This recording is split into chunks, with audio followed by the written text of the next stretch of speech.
Good day, farmers. Welcome to the channel. To all those who have not subscribed to the channel, please subscribe to the channel. This helps us grow the channel to give you more content. But today is not really a good day on the farming side because I've got some bad news. The weather, as I said, right now the month of July has been blowing cold and hot. Right now it blew cold in the past 3 days. I never managed to update this, but in the past 3 days it blew so cold that the crops started suffering. And when the crop starts suffering, this is what it looks like when corn has been burnt by the cold weather. Is the corn, as you can see, it has gone all the way down to that other far end. The corn has been hit by the frost overnight, and it has turned the leaves and burnt all the leaves of the maize crop.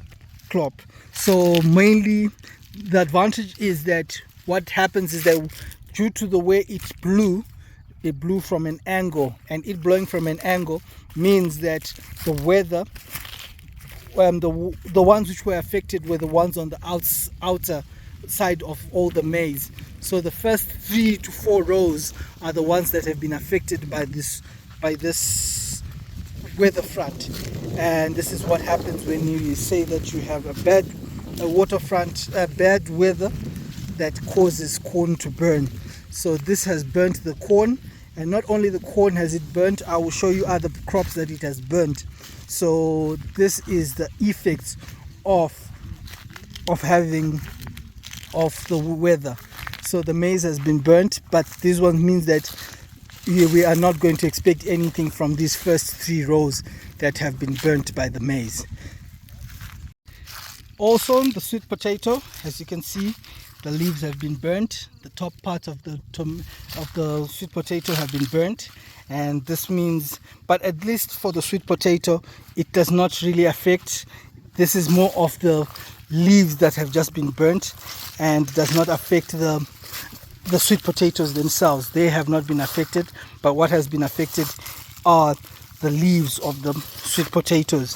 So here there is not really much of a loss. There will be areas which will obviously mean that now there's a stagnant growth of those sweet potatoes due to this burning of the leaves due to the cold weather that hit us in the past few days.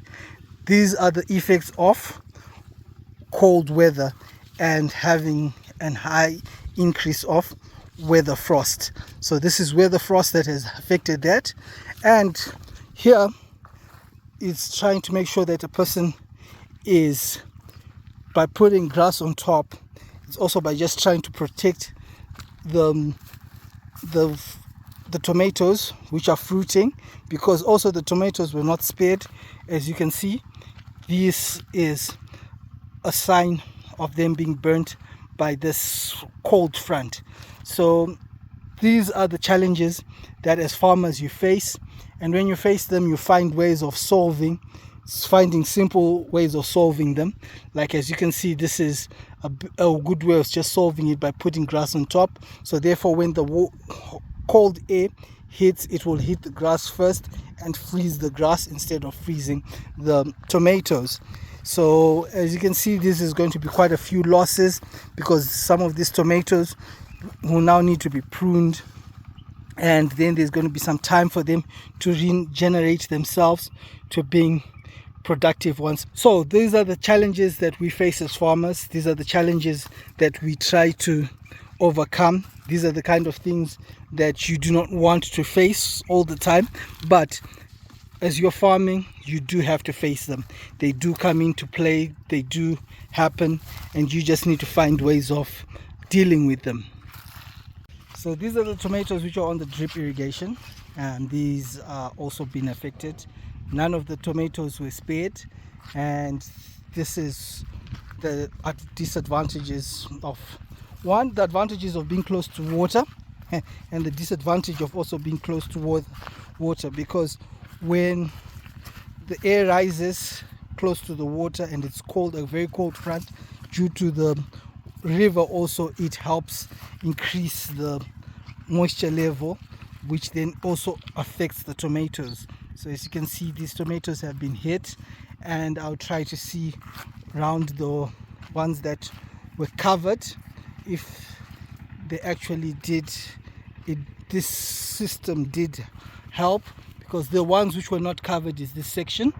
This section was not covered, so these ones were highly affected by the weather front which came through.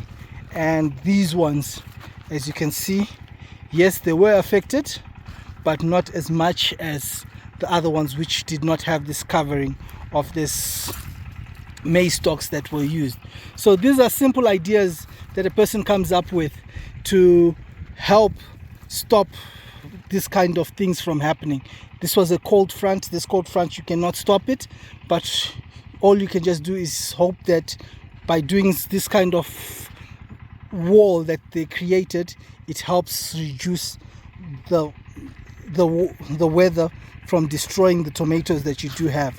So what just this is basic. The maize stalk that we used, the maize stalk from the previous maize which was used, that was then taken, and the wall which we were supposed to use for making of the trellising is now the wall that has now been used to help these tomatoes try to survive this. But as you can see, it's not been easy. As you can see, the tomatoes were doing well, but in certain areas now they're going to be taken a little bit back, but this does not affect the rest of the tomatoes. The other tomatoes will keep on doing well, and we will keep on informing you and updating you as we keep on going. So what now we're going to do is, the next thing is to try as much as possible just to put a bit of fertilizer to help the leaves regrow on these tomatoes. Thank you very much. Thank you very much for liking, for subscribing to the channel. Please keep on liking and subscribing to the channel. It helps me grow the channel. Thank you and have a good day.